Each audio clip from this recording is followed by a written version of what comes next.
평생 앞만 보고 달려오신 당신, 이제 한숨 돌리며 그동안의 노고를 보상받을 시기입니다. 손에 쥔 퇴직금, 당신의 노후를 든든하게 지켜줄 마지막 보루와도 같죠. 그런데 만약 그 소중한 자산이 그것도 내가 믿었던 사람의 달콤한 말 한마디에 한순간에 물거품이 된다면 어떨 것 같습니까? 오늘은 바로 그 지인 투자 사기의 덫에 걸려 평생 모은 퇴직금 3억 원을 잃고 절망에 빠진 한 분의 이야기를 시작으로 그 끔찍한 함정과 이를 피할 수 있는 현실적인 예방법을 함께 알아보겠습니다. 은퇴를 앞둔 김영철 씨 이야기를 해보죠. 60을 갓 넘긴 김 씨는 성실하게 한 직장에서 청춘을 바쳤고 퇴직금으로 약 3억 원을 손에 쥐었습니다. 자녀 결혼 자금으로 일부를 쓰고 나머지는 배우자와의 노후생활 자금으로 꼼꼼히 계획했죠. 하지만 국민연금을 받기까지는 아직 몇 년의 시간이 남아 있었습니다. 그 공백기가 마음에 걸렸던 걸까요? 퇴직금을 조금이라도 불리고 싶은 마음에 이런저런 고민이 많았습니다. 바로 그때 김 씨의 오랜 친구이자 평소 사업가, 행세를 하며 주변의 부러움을 사던 박 씨가 접근해 왔습니다. 최근 언론 보도를 보면 신도시 개발이나 전망 좋은 화장품 사업 투자를 미끼로 지인들의 퇴직금을 노리는 사기가 끊이지 않고 있습니다. 박 씨 역시 이와 비슷한 아주 전형적인 수법을 사용했습니다. 박 씨는 김 씨에게 형님, 제가 지금 판교 신도시 개발 사업에 지분을 좀 가지고 있는데 여기에 투자하시면 월 2% 이자는 기본이고 딱 1년 안에 원금의 2배는 만들어 드릴 수 있습니다. 라며 솔깃한 제안을 했습니다. 처음에는 의심했던 김 씨도 박 씨가 소액으로 시작해 보라며 보여주는 그럴듯한 자료와 주변 사람들에게 과시하는 재력에 조금씩 마음이 흔들리기 시작했습니다. 한겨레 보도에서도 언급되었듯 사기꾼들은 처음에는 소액의 이자를 꼬박꼬박 지급하며 신뢰를 쌓은 뒤 더 큰 금액의 투자를 유도하는 치밀함을 보입니다. 주변 가족들은 아무리 친구라도 너무 위험한 투자 아니냐 며 만류했지만 김 씨는 오랜 친구라는 그릇된 믿음과 월 2% 이자 라는 달콤한 약속에 결국 퇴직금 3억 원 중 2억 원을 덜컥 투자했습니다. 그리고 정말 처음 몇 달간은 약속된 이자가 통장에 꼬박꼬박 들어왔습니다. 이에 완전히 마음을 놓아버린 김 씨는 나머지 1억 원마저 박 씨에게 맡기고 말았죠. 결과는 어땠을까요? 투자를 시작한 지 채 1년도 되지 않아 박 씨는 감쪽같이 연락이 두절되었습니다. 그가 말했던 신도시 개발 사업은 실체 없는 허상이었고 번듯해 보였던 화장품 사업체 역시 유령 회사에 불과했습니다. 김영철 씨는 평생 모은 퇴직금 3억 원을 한 푼도 건지지 못하고 고스란히 날려버렸습니다. 현재 김 씨는 극심한 생활고는 물론 믿었던 친구에게 배신당했다는 정신적 충격으로 하루하루를 고통 속에 보내고 있습니다. 그의 입에서 나온 한마디 딱 1년 만이었어요. 제 모든 것이 잿더미가 되는 데는 이 말 한마디가 모든 것을 설명해 줍니다. 도대체 김영철 씨는 왜 그토록 허무하게 속아 넘어갔을까요? 첫째는 지인이라는 관계가 주는 맹점입니다. 내가 아는 사람이니까 설마 나한테 사기치겠어? 하는 아니란 믿음이 객관적인 판단력을 흐리게 만든 것이죠. 실제 한겨레 신문 기사에 따르면 코인 투자 사기 피해자 중 상당수가 바로 이 지인을 통해 투자했다가 돌이킬 수 없는 피해를 본 것으로 나타났습니다. 둘째는 사기꾼의 치밀한 연기입니다. 번듯한 사업가 행세, 고급 외제차를 몰고 다니며 과시하는 재력, 그리고 초기 이자 지급과 같은 행동으로 철저하게 신뢰를 구축합니다. 연합뉴스 보도를 보면 실제로는 금융권 대출이 수천만 원에 달하고 관리비조차 체납하는 어려운 상황임에도 불구하고 겉으로는 성공한 사업가처럼 행세하며 피해자들을 안심시키는 사기꾼들의 사례가 있었습니다. 셋째, 은퇴 후 노후 자금에 대한 막연한 불안 심리를 교묘하게 파고들었습니다. 조금이라도 돈을 불리고 싶은 조급한 마음이 이성적인 판단을 마비시킨 것입니다. 넷째, 사기 수법이 단순하지 않았다는 점입니다.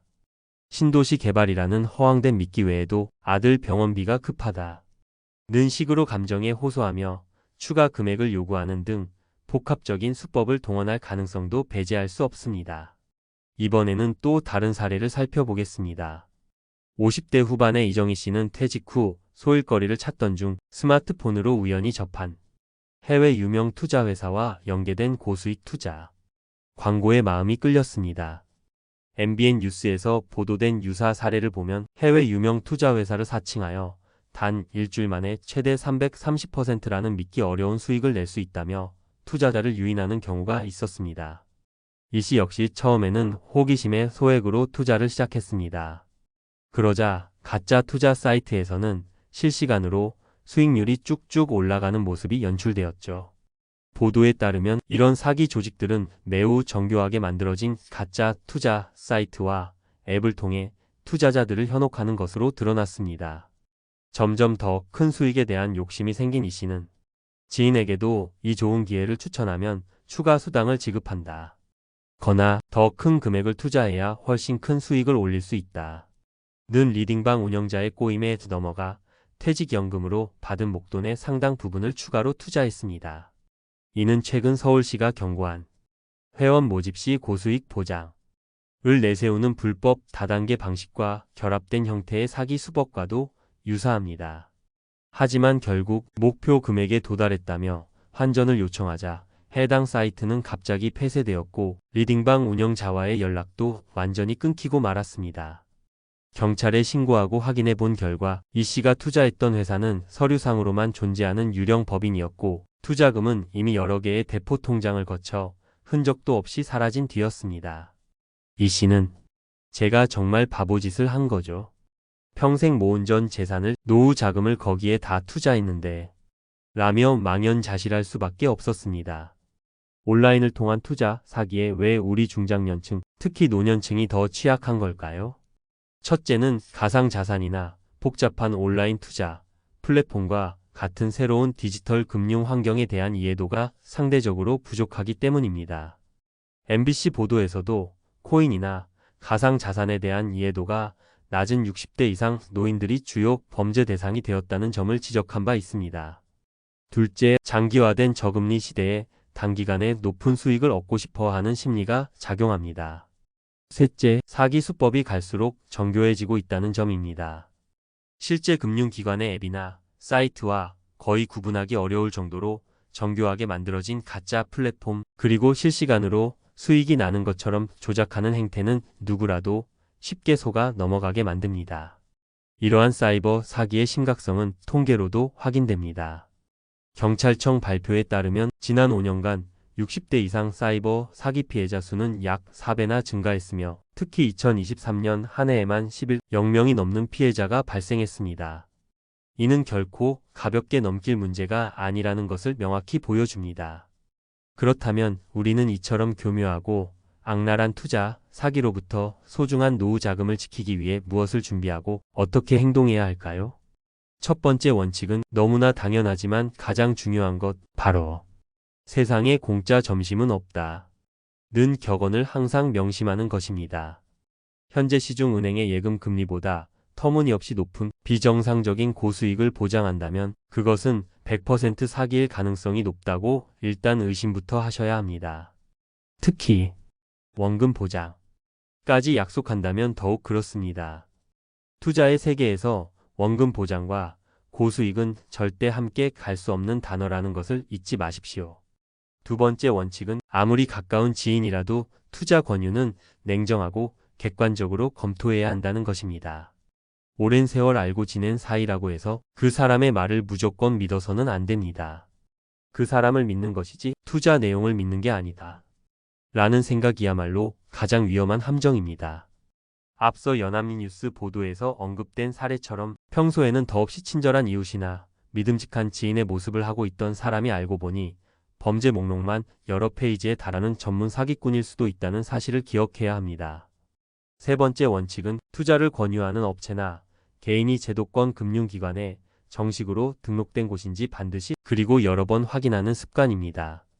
투자를 결정하기 전에 금융감독원의 금융소비자 정보 포털 파인FINE 사이트를 방문하시거나 해당 금융기관의 공식 홈페이지, 고객센터 등을 통해 등록된 합법적인 업체인지 그리고 그들이 취급하는 투자 상품이 정상적인 상품인지 최소한 3번은 교차 확인하십시오.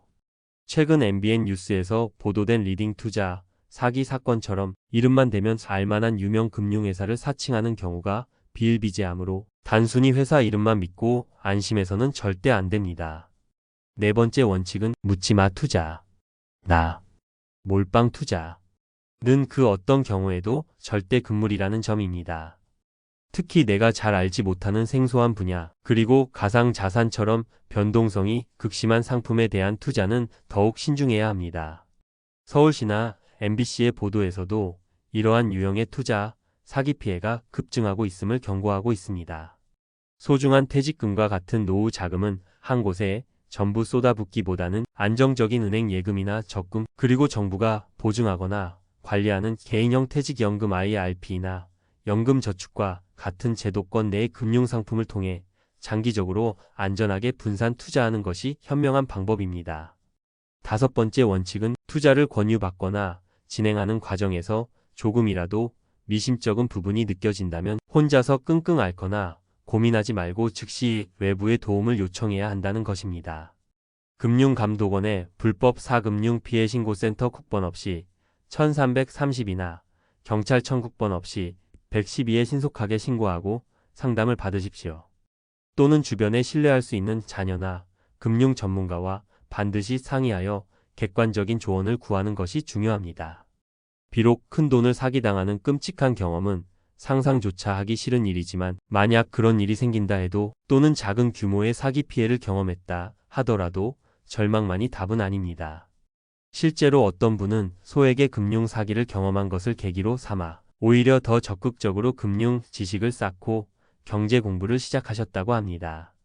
그리고 지금은 소소하지만 안정적인 개인연금과 필요하다면 주택연금 등을 활용하여 착실하게 노후를 설계하고 계신다는 이야기도 들려옵니다.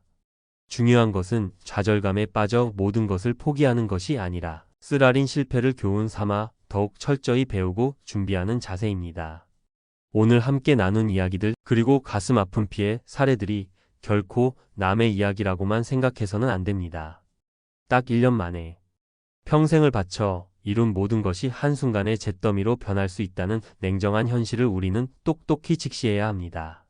하지만 오늘 제가 말씀드린 이 5가지 대비 원칙들을 마음속 깊이 새기고 하나하나 꼼꼼하게 실천해 나간다면 우리는 얼마든지 사기의 검은 유혹으로부터 소중한 노후 자금을 안전하게 지켜낼 수 있습니다. 그리고 마침내 평온하고 안정된 은퇴 생활을 맞이할 수 있을 것입니다. 기억하십시오. 세상의 모든 달콤한 유혹 뒤에는 반드시 쓰디쓴 대가가 숨어있기 마련입니다. 오직 현명한 판단과 철저한 준비만이 우리의 소중한 노후를 안전하게 지켜줄 수 있다는 사실을요. 오늘 내용이 여러분의 안정된 노후 준비에 조금이나마 도움이 되셨기를 바랍니다. 혹시 오늘 내용과 관련하여 비슷한 경험을 하셨거나 주변에서 안타까운 사례를 보신 적이 있다면 주저하지 마시고 댓글로 여러분의 생각과 경험을 나눠주십시오. 서로의 지혜를 모을 때 우리는 더 강해질 수 있습니다. 이 영상이 유익하셨다면 구독과 좋아요, 그리고 알림 설정까지 부탁드립니다. 다음 시간에도 여러분의 삶에 실질적인 도움이 될 수 있는 알찬 정보로 다시 찾아뵙겠습니다. 감사합니다.